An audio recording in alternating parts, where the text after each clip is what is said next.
Hello, this is Inoster Has Pie. I have a selection of corkscrew coasters for you that I would like to do a tutorial on how to build them. And I have a demo park that I got up and running using primarily these designs. You can see that by March of year 2, I was up to 1,100 guests. I have a $10,000 loan at the start. I have $10,000 right now, and that's with building several of these coasters that aren't actually being used by the guest. So I am doing very well financially at this point, and these coasters are quite successful. The first coaster that I have is, and let me push play here so you can watch it in action. This is the coaster on the smallest footprint. It's a 8x12 grid that this coaster fits into. As you can see, the two coasters are racing each other. They launch out of the station, intersect at the top, and then go back. Almost looks like they're getting ready to crash into each other. The red coaster actually has an extra bit of track just past the station, so it's covering a longer distance. Because of that, it needs to be at a slightly higher speed, so it is launching at 27 miles an hour, while the black one is launching at 22 miles an hour. And as you can see, they get back to the station at just about exactly the same time. Let's look at the stats on this. I like to call these snake bite and snake strike. So we have, it's a 16-second ride, excitement of about 5.2 or 5.1, intensity 5.4, 5.0, and nausea 2.1 and 1.9. So a pretty good, decent little ride here that will get a lot of money, move a lot of people through. Okay, let's move on to the next ride. I call this one femur. I think it looks kind of like a bone. It is a solo coaster. It's just going to launch out of the station, and we're going to have 4 quick inversions. We'll play that one through. And the way I do this one, as you'll see in a little bit, is I will put it actually underground for the most part. I have to get the bottom of the loop. This is 5 height increments below ground level, but I actually have this whole thing on the ground, and it's able to fit a lot of rides around it. The footprint for this ride is 12 by 12. And let's look at the stats. So we see we've got a 5.2 for excitement, 5.99 for intensity, 2.57 for nausea, and it's an 18-second ride. The next one I'm going to show you, I call Kissing Cobras. Perfect timing. You see that they're going to drop down, run through a cobra roll together, and then meet just about at the top. They almost crash into each other before they return back to the station, going back through the same things that they went through originally. Let's look at the stats on that.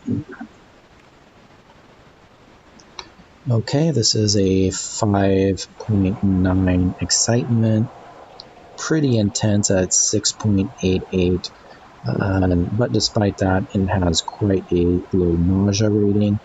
And I put this in a 12 by 12 grid, although part of the backside of this actually extends a little bit past the 12, but you're able to run a 12 by 12 path all around it, containing the ride and the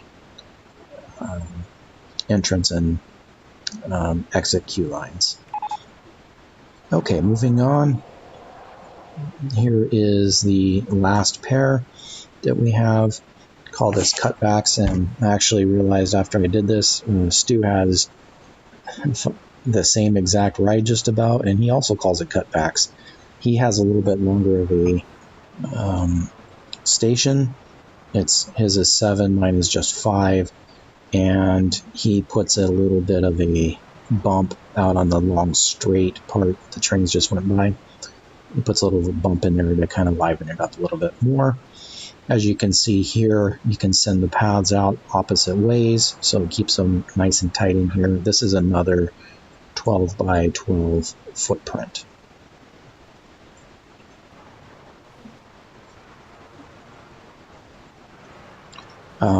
You can actually do a little bit smaller footprint on that as you see it set up here, but the way that I like to use it in the park, I do the pathing a little bit different, and so that sets it up for the 12 by 12.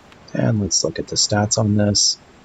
So we have a excitement of 509, intensity of 509, nausea of 198, and it's an 11-second ride. One of the things that I'm trying to do with these coasters is to do something similar to the Loops coaster that you can see in Stu's station.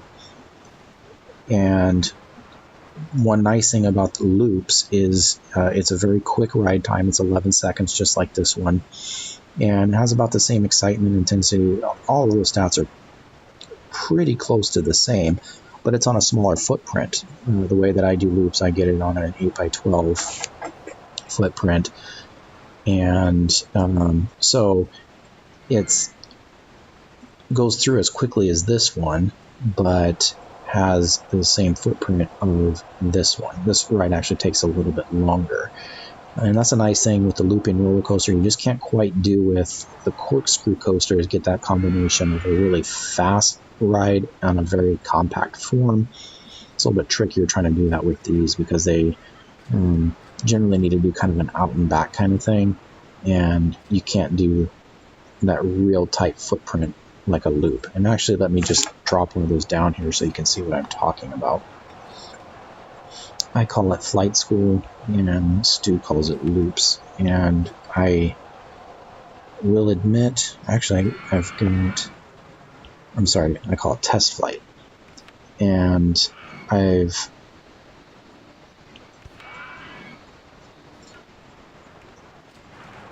completely borrowed this from him. I love it. It's a great ride. You can see that it's a very small footprint. It can run together with another one, so it's a dueling coaster. And by the time you get your paths in, your minimum of 6 wide on your grid, and really the way that I like to do it ends up being an 8 by 12, just like the other ones are there.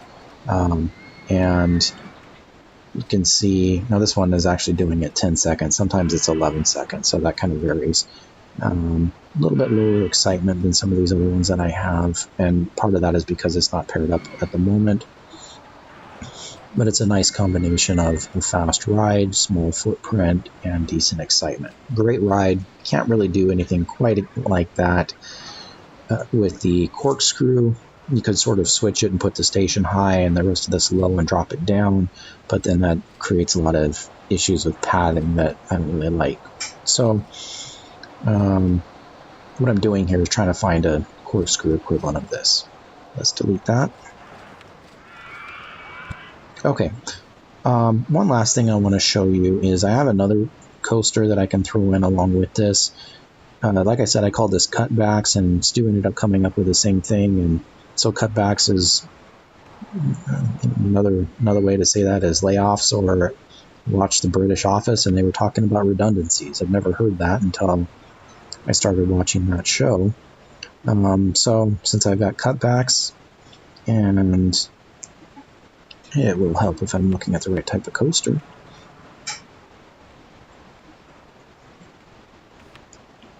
I have redundancies that is sort of interweaving its way with the cutbacks. So let's build that and test how that goes. And I like that you've got it, it's not set up to race like the other ones, and so it's going to be on its own timing, but every so often you get it sort of shooting opposite, and you're going to see that right here. Two trains racing towards each other. I kind of like that, and it's in different spots each time that happens. Sometimes it feels like it's racing right together with the other one, as you can sort of see right there, and then other times it is crossing up with the other one. Now this makes it so that the pathing isn't quite as tidy, but it's a nice little way of putting a lot of coaster in a small area. Okay, so you've seen kind of like the basic idea of those, and let's look at how they all come together in a park. So you can see right here in this corner, and I mean, my amount of guests is just crazy right here. I really, to borrow another thing that Stu likes to do, I could, and let me get a handyman just to make sure I've got this stuff right with the path. 1, 2, 3, 4.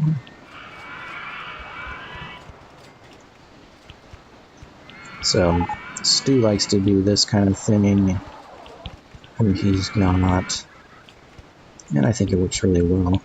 I borrow this a lot. Got that from him.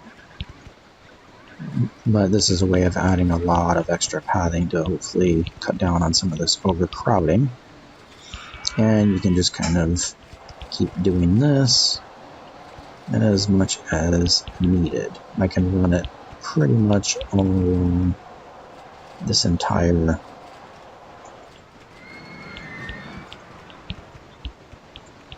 grid that I have here. Now, that's just an example there, and then these spots in the middle are great for adding in shops. So maybe that'll help with the crowding a little bit. Now, I don't like where we've got the paths without any kind of breakup here. I tend to prefer to put hedges in the middle, as you can see right there with the hedges, and you can do that in between on these paths, and it gives you a chance to put benches for people to sit in. I like that setup a lot better, but either way works. So now that we've got that, let's take a look at how this park is set up. So I've got these kissing cobras right here, and as you'll notice with the way that it's set up, I have some space on the side here next to it to put in a bunch of shops. I've got balloons there, and I've got more souvenirs, so as soon as they're off the ride and happy and excited, they're hopefully buying stuff from me, and you can see it's getting ready to drop in right there. I've got a little bit of a space right here that I'd like to put a 2x2 ride in, such as the slide or the motion simulator, but I don't have either of those researched right now, so I can't, and that space is not being used, but there is a plan for it. Okay, moving on. This is my snake bite and snake strike. A very, very small footprint there. On this exit, I put a little hedge so I can get two benches there instead of one. And because, like I said, I like to keep the paths from getting connected together too much, so I put that little hedge right there. And that guy is sick and is able to sit down and hopefully recover a little bit as soon as he came off the ride. Have a few trees in there, and this takes away one or two of these. I think takes away an opportunity to put in a stall or something, but it adds a little bit of excitement, and I like the aesthetic of it as well. So there it is. Now over here you can see the femur is what I like to call it, and as you can see, like I spoke about earlier, I've got it down on ground level, but it's actually dropping below ground for the half loops. The two half loop parts drop below ground. It's 5 below at the lowest point. I put up some hedges right along the edge there because I don't want people falling into that pit. I know they're not going to, but it feels better for me. And this is on a 12 by 12 footprint, and you can see that I've got a haunted mansion and a observation tower as well as a Ferris wheel. You really could put any 3x3 type ride in that space there. I've got one exit heading in one direction, As you can see here, they're kind of weaving around, and then the other exit heads the other direction, actually going through the cobra roll there, or the loop. I'm not sure what you call that exact element there. And then my pathing for the coaster is weaving through right there. I've got space for souvenirs as they come off the park, and then I've got some kiosks right there in the corner. That's my favorite place to put a corner. With these 2 rows of paths there, I put the hedges in between. Kind of keeps people from wandering quite as much, and gives me a chance to get benches on both sides of there. I double up the benches I can put in by putting that hedge in. Did the same thing over here on this side. Alright, let's move on to my cutbacks. And as you can see here, I've added a lot of trees in between. The way I've got it set up, I can do a tree every other spot. Again, I really like the way that this makes it look, because I've got lots of scenery around it. That helps with the excitement a bit. And as you can see, this is what I was talking about, when I take the path actually over the ride and then down across the other side. This gives me a little bit longer of a path, but what it also does is right next to where they're coming off the ride, they're very close to the entrance instead of on the opposite side. And this is kind of my central traffic area, and so I like to get the entrances over there closer to where I expect the most people to be walking by. So that's why we have that set up there. Got some benches here for people as they're leaving, and I was waiting to get the balloons discovered. Now that they're discovered, I can stick them just there. Do the same thing on this side. And again, catching people right as they're leaving. I could also stick another souvenir stall or knick-knack type thing. Let's say hats. Put that right there. Nope, no I can't. Doesn't fit. Okay, well, that's fine. Gives me more benches to sit. I can. I'm sorry. That's where it is. Where that tree is. That's one of those examples where the tree kind of gets in the way. But I think I like the aesthetics better, and I don't really need to stick that in there. So there you go. We've got a nice thriving park here with several very cheap corkscrew coasters. There's 1, 2, 3, 4, 5, 6, 7 of them, as well as 1, 2, 3 flat rides. And that is enough to really bring in a lot of guests and a lot of money. As a matter of fact, let's delete all of these ones that I'm not using, that I just used as demos, and let's see how much money I've made. And I haven't even done anything for the people to ride on for several months.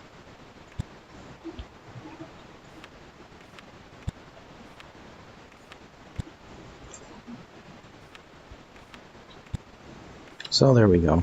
I'm with just that up $22,000. Tons of people in the park doing very, very well. Hope this gave you some good ideas and that you enjoyed this. And I think I will do another video where I show this section here, how I built that, kind of going through the process of building it all up. But this one is long enough for now.